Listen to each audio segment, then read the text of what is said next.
Yep, that's me. You're probably wondering how I ended up in this situation. Well, it all started when I arrived at the local gas station. I was calling a friend and we started talking about women's pockets. Why are they so small? They can't carry anything. As human beings, you'd think that at some point we would have evolved from these useless pieces of fabric. Or denim. Or whatever. My friend gets a little weirded out by my weird ramblings and hangs up the phone. That's when I hear gunshots coming from the gas station. I start heading to the door where a guy points a gun right into my face. Dude, gun safety, man. He tells me to duck. Where? Oh, duck my head. Right. Thankfully, he shoots the zombie behind me. We quickly rush over to the police car and make our escape. Shortly after entering a city, we are swarmed by more zombies. That's when a semi-truck is about to run through us both. Since zombies have trapped us inside, we prepare for impact. The truck hits the car, sending us forward. We bailed on the car when I noticed that truck was explosive, so I got the hell out of there. Leon lets me know that he is heading for the station, so that's where I start heading. Once I arrived, I realized that I'm not ready for this. I didn't bring my combat pants, only these stupid skinny jeans. So, let's talk about the rules. I'm going to be trying to beat Resident Evil 2 with only 4 inventory slots. This may not sound that hard since I have an inventory box, but that's why I'm limiting that box to only 10 slots. I will be doing all of this on the hardcore difficulty. This challenge was a rough one, and I had to reset so many times during this run. So, how about we jump into it and find out how it went.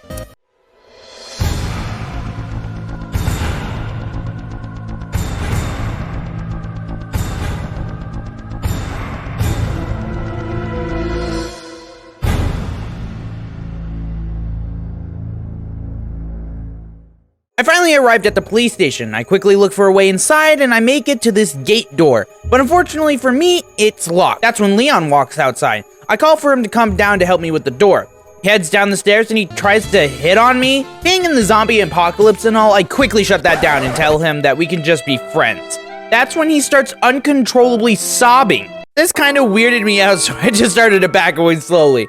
Then the zombies start to get through the gate. I grab the bolt cutters and make my way to the door under the archway. I get it opened up to make my way inside. This is where I realize I made a pretty big mistake. This scenario has 2 handguns, meaning one of these handguns will permanently be holding up a slot in my chest. So instead of having 10 slots for the whole run, I only have 9. Oops. Anyway, I sort out my inventory, grab the gate key, and take a bite from this guy. After using a grenade to do some crime, I unlock the gate and finally make my way into the station. I start by heading to the save room where I can pick up a knife that I can store for later uses. I also grab the fuse here to open up the lifting door. Only if there were a name for these things.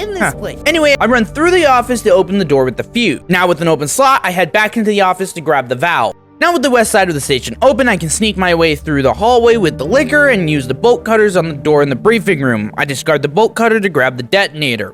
Next up, I head to the STARS office. I headed to the save room to rearrange my inventory, and this is when I realized just how little 10 slots was, seeing that my box is already at 6 slots used. Well, anyway, I head upstairs, use the valve in the bathroom, grab some gunpowder, and make my way into the STARS office.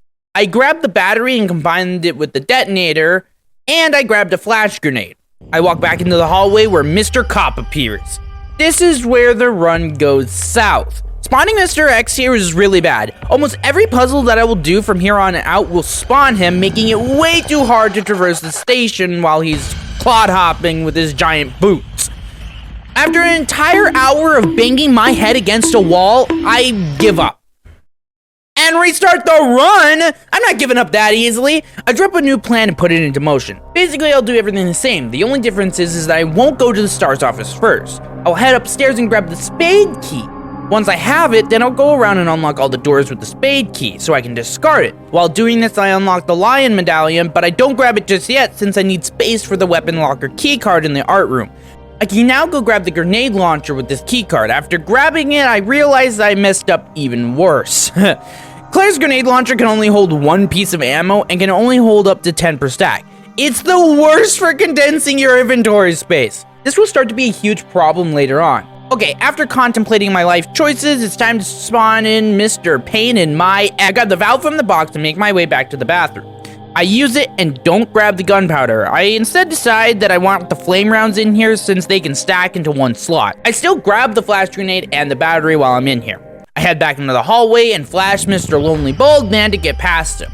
I grab the unicorn medallion and make my way into the attic to do crimes. But Mr. Cop doesn't like crimes, and you shouldn't either, kids. I plant the C4 on the wall and make a run for it when Mr. Cop breaks down the door. FBI, open up! He tries to get me, but I'm a slippery rat and manage to nick the maiden medallion. He throws me against a wall, but I'm a big girl, I just brush it off. Now with 2 medallions in my hand, I head to the statue in the main room. I slot one of the medallions into the statue and then head back up the stairs to grab the lion medallion that I had left earlier. I finish slotting the last 2 medallions and start my descent to G1. Oh, almost forgot to save. See, we are playing in hardcore mode, so if I die, I have to reset to my last save point. And I don't feel like playing the RPD for an 8th time. So, only having 4 slots, I need to pick out my loadout very carefully. I decided to go with this. My hope is to knife him at the start, and when he starts to move, I'll flashbang him and knife him some more. Then I'll use my flame rounds to stagger him and finish him off with the knife. I take an elevator ride down to the battle arena, but I found no monster. Only a little girl? Okay, I mean, if I have to fight her, I will, but this feels kinda wrong. That's when she says, I need help. Yeah, help finding better pants, these things hold nothing! Then I hear something behind me. Oh, that's the monster. Okay, this makes more sense now.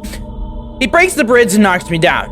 Alright, the fight begins. I start by knifing the hell out of him. It's not enough to get the first dagger, so I back off and use my flash grenade. I begin to knife him some more, and now I get my first dagger. I just keep going until he stands back up. I use some flame rounds on him, but he goes for a grab.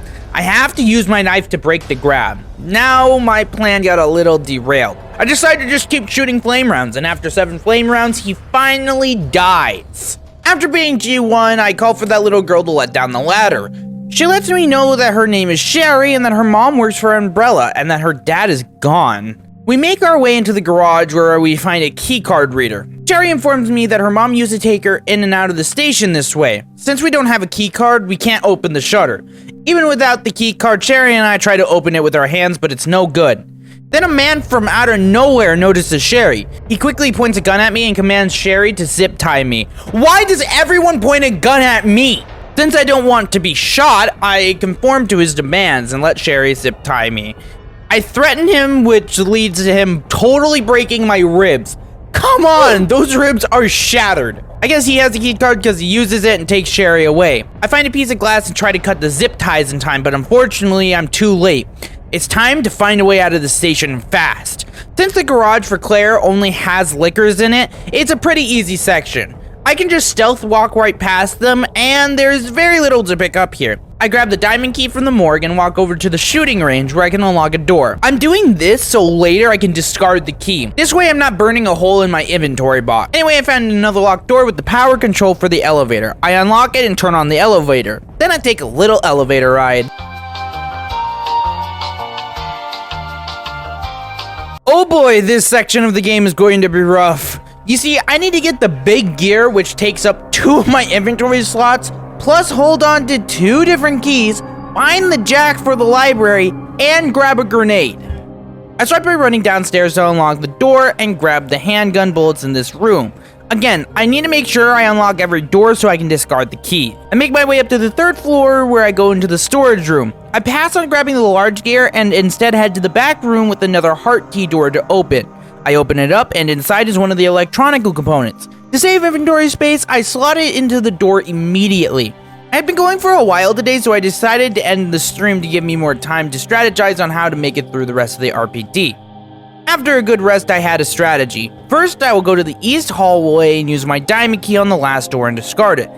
Then, I will go to the 1st floor storage room where I can use the heart key on the last door and discard it. With both keys gone, I can grab the jack handle and the grenade. Mr. Richard heard me pick up the jack and kick down the door. Since I'm still a pro, I slip past him and end up at the library. I use the jack to get it out of my inventory, and this allows me access to the 3rd floor. I have 2 open slots, and I have access to the 3rd floor storage room from this balcony. So, I can get to the large gear relatively close. I just have to dodge like 4 zombies with 8 bullets. It should be completely easy. Thankfully for me, it is. I grab the gear and... Oh, wait, just gotta delete those? Okay, now I grab the gear and head to the clock tower. Thankfully, this puzzle is actually doable with only 2 inventory slots. I complete the puzzle and grab the last electronical component, and now it's time to head back to that door. Thankfully, I made it back in one piece. But do you remember how I said I put the electronical component in the door and then took a break for the day? Well, I didn't. I get pretty confused and head back to the third floor storage room to look for it. Once there, my brain kickstarts and remembers that I already put it in the door. I put it in the... I start to backtrack when Mr. Pita teaches me a very valuable lesson. Remember important information. Thankfully, I didn't die, but now I'm at danger health, so I'm gonna need to be a little bit more careful. Back at the door, I put the second electronical component in the door and finally finish this deadly puzzle. But that's when I get a phone call. Do you want to play a game? Oh, hell no! I take control of Sherry. It seems like I am being held up in some kind of orphanage. Since my mom is a super smart scientist, I inherited the smart gene, and I used my big brain to surgically remove this block from the back of this nightmare fuel. I put the block in this... block holder? Seriously, what is this? Is this a real thing? Let me know in the comments below. Anyway, I figured out the puzzle and scored a pair of safety scissors. I make my way over to this cardboard box taped to the wall and I cut it with safety scissor. What? This is the most BS I have ever seen. Those scissors can barely cut through dang paper, let alone duct tape. The worst thing is I clearly have not gotten the smart gene like I thought. Human beats cardboard any day. Screw Leon outrunning a giant alligator. This takes the cake for the most bullcrap sequence in Resident Evil 2. Hell, the Resident Evil series. Move over, Chris. You have a contender for the most BS scene ever. Okay, while I was ranting, Sherry made her way into this taxidermy room where the keys to the orphanage are hanging. I tried to grab them, but I was quickly spotted by this freaking creep. I grab a bottle of something and throw it at his face. Well, that bottle had some kind of acid in it because his face started melting. He's not very happy about it for some reason. He starts to chase me. I bail back to upstairs and hide from him. After dodging him for a while, he stops to take a moment to wash his face off. I use this opportunity to finally snag the key from him. I rush over to the door, but he sees me. I unlock the door and rush back downstairs. I lock the door behind me, but Irons decides he wants to pull off his best Jack impression and starts axing down the door. I continue to do the running and end up back in the taxidermy room with nowhere to go. I cower underneath this pool table. He finds me, but before he can grab me, that monster is back. And that monster puts something in Irons' mouth. Ew! He passes out and I'm left to wait. Back to Claire. With Irons telling me where Sherry is and the garage key card in my hand, it's time to head back to the garage. Once arriving, I put the key card in the key card reader, and then the shutter starts to open up. Suddenly, Mr. Where did you even come from shows up and tries to chase me down. Thankfully for me, he is stupid and I am smart. I play ring around the car until I see an opening and I blow this popsicle stand. I make my way through part of the city until I end up at some basketball court. Well, some cute puppies wanted to say hi, but time is of the essence, so I ran past them until I make it to the front door of the orphanage. I take a look around for Sherry, running into a place I never knew existed. I don't know why I never checked the room where Irons watched his face, but it was a nice surprise and I finished my lore exploration achievement here. I just kind of wanted to mention it because it was crazy for me to find an area I've never explored in this game. Anyway, why was I here? Oh yeah, the child I was supposed to be saving. I run down the stairs and Irons comes out of nowhere with an awful looking face. Dude, did you wash your face in acid? Before he could answer, a freaking parasite thing comes right out of his chest. Wait, hold on. Okay, we are playing Resident Evil. With Irons dead, I fear Sherry is no more, but I find her in this scary basement place. You'll never guess who showed up next. That's right, Mr. Obvious Answer is back. I tell Sherry to start doing the running and we make our way inside this elevator. But Mr. Bellhop isn't happy about this and tries to rip open the door when all of a sudden that monster from earlier shows up and slices him in two. Dear God! Guess he's Mr. K now. Get it? Because if you cut an X in half, it kind of looks like a K. Anyway, the monster wants us to hold the elevator, but that man, I clicked the button so fast. This angers him and he jumps onto the door. He definitely exceeds the weight limit, so our ride quickly breaks and we start falling all the way down. Apparently being in an elevator accident can take a lot out of someone, because Claire quickly passes out after that. I'm woken up by a lady who's checking me out for any infection that I might have. Thankfully, it seems like I'm clean. The last thing I remember is Sherry calling that monster Daddy. Wonder why she called it that. I'll figure that out later. I asked the woman where Sherry is. She treats me like I'm not there, so I started pestering her like, oh, I'm gonna pester you to subscribe to the YouTube channel. You see, I really want this channel to hit 100 subscribers before the end of the year, and it's up to you, yes you, loyal viewer, to make sure this happens. So, go below the video and hit that subscribe button. Annette is weirded out by my outburst into empty space, so I ask her one final time, where in the world is Sherry Birkin? She snaps at me, saying that her daughter is none of my concern. Well, I've been kind of taking care of your daughter this entire time, so yeah, I think it's my concern. Annette leaves and I'm left to figure out where to go next. I start to get a move on, and soon after I find Sherry in a trash compactor. She doesn't look too good, and she is talking to her mom. Her mom is kind of being just the worst right now. Apparently being infected takes a lot out of someone because then Sherry passes out. I'm kind of surprised more people aren't being eaten in this place with how many of them pass out. I need to find some chest plugs to open the door to her, so that's my next objective, along with finding some cargo pants. I really need more space, guys. I sort out my inventory and head into the first room. I burn all the zombies here so they don't bother me. I grab the grenade and open up the barge to the other part of the sewer. I need to go back to the box to drop off the grenade. After that, I head back into the sewer area and grab the treatment key. I head to the treatment area where I burn more bodies and open up all the doors so I can discard the key. I actually grabbed the rook plug this time as well. I totally got by these zombies without taking any damage as well, because, again, I'm a god at gaming. I also grabbed a large gunpowder. With my inventory filled up, I head back to the box to drop off more of my crap. I also used the valve completely up, so this way I can discard it as well. Last time, this went really well, and this time, it didn't. I got grabbed by a G-Adult, and it's nothing really. It's not like I got poisoned or anything. Man, I'm doing the best right now. I make my way through the rest of the G-Adults, grab the 2 plugs, and make my way back to the chest door. I've been slowly doing this puzzle while grabbing these things, so I can just slot the 2 plugs in, and then it's on to G2. My plan is to use a flash grenade to freeze them into place, and then use the crane to throw them off the side. I have 3 flashes, and I'm hoping that he needs to be hit off the side twice.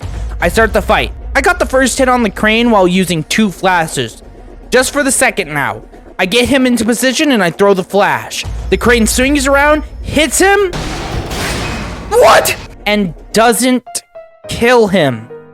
I don't have enough resources to kill him here, and my entire plan was on those flash rounds. So I have to quickly reset. So, do you remember how I said I was playing on hardcore mode? Yeah. Well, I didn't save a single time throughout all of this, so we are sent all the way back to the RPD. Everything we just did was undone by one mistake.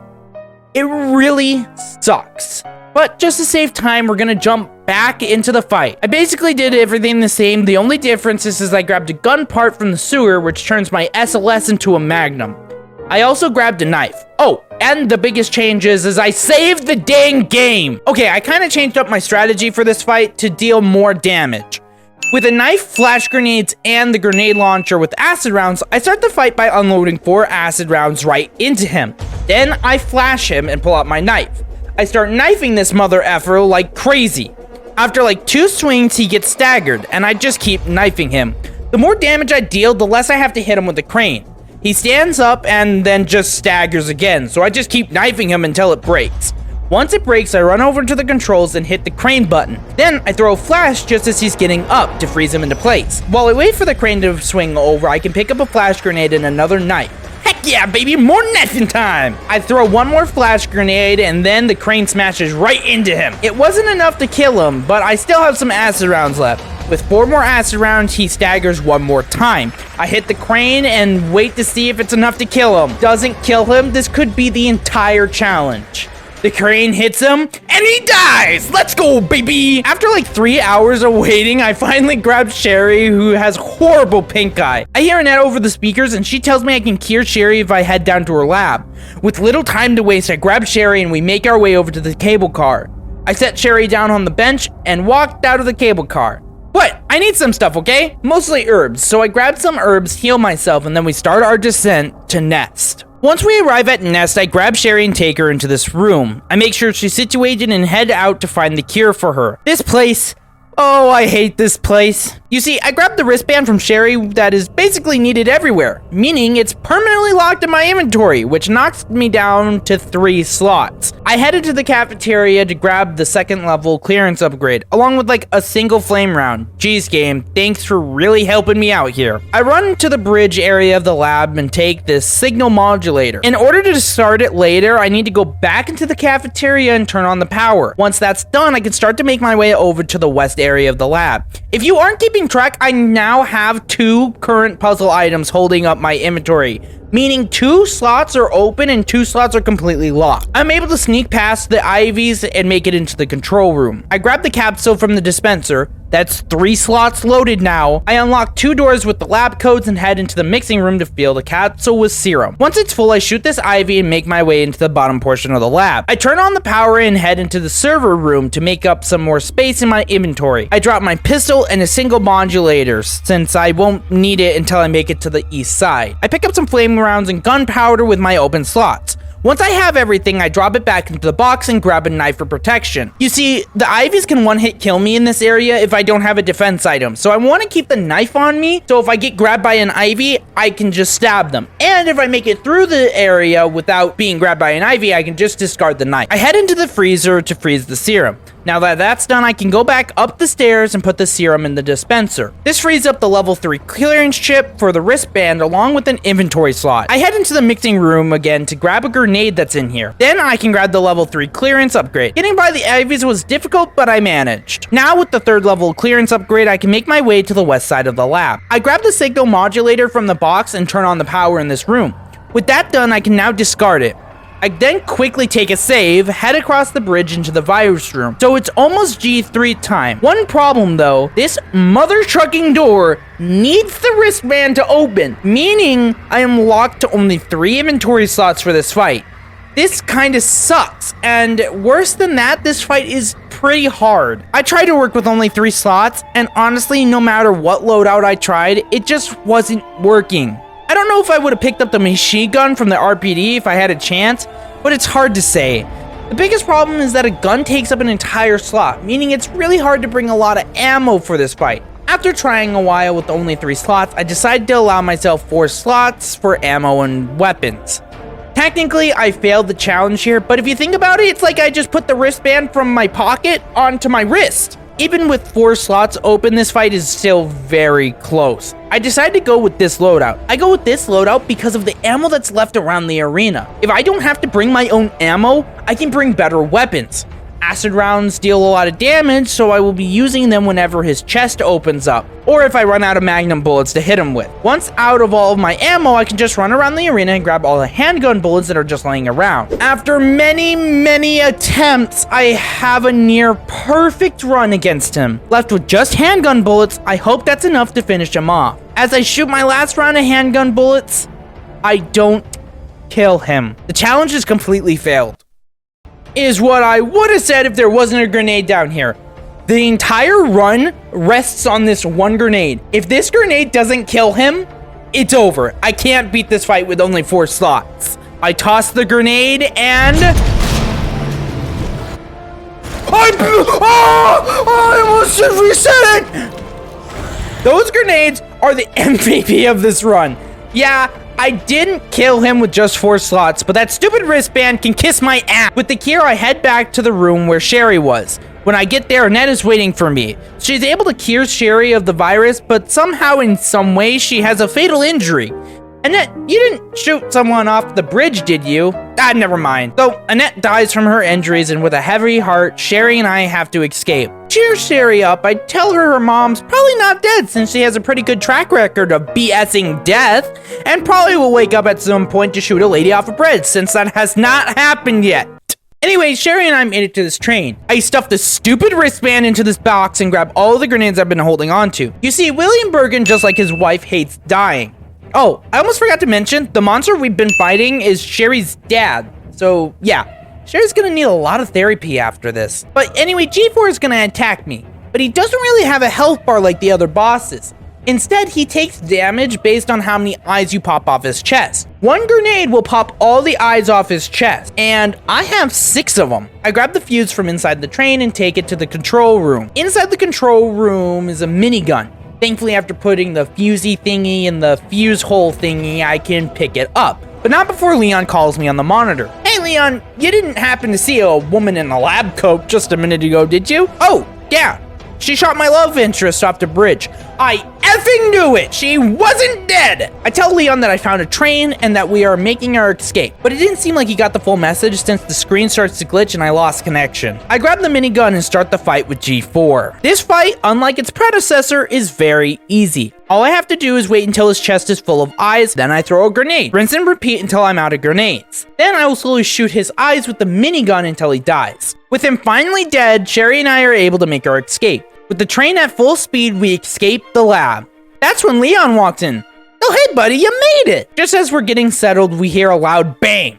I go to check it out when, oh, you gotta be kidding me! Why won't you just die? Okay, with some ammo in my minigun left, this fight won't be too hard, hopefully. I start by shooting acid rounds into him until his eye opens up. Once his eye opens up, I just keep firing my minigun into that eye. Finally, after so many bullets, he goes down. And that's how I attempted to beat Resident Evil 2 with only 4 slots. Sadly, that G3 fight is the only time I had to use 5 slots, which really sucks. But I had a lot of fun doing this run anyway. This was the hardest challenge I've ever done in Resident Evil 2. I really had to use my head in order to make my way through the game, and it wasn't easy. If you want to try this challenge, I recommend you attempt it in standard mode with an unlimited space in your box. Limiting yourself to 10 slots is much harder than you would think. But anyway, thank you all so much for watching, and I will catch you guys in the next video. You can't see it, but I'm waving you all goodbye, and I'll catch you guys in the next one. See you guys.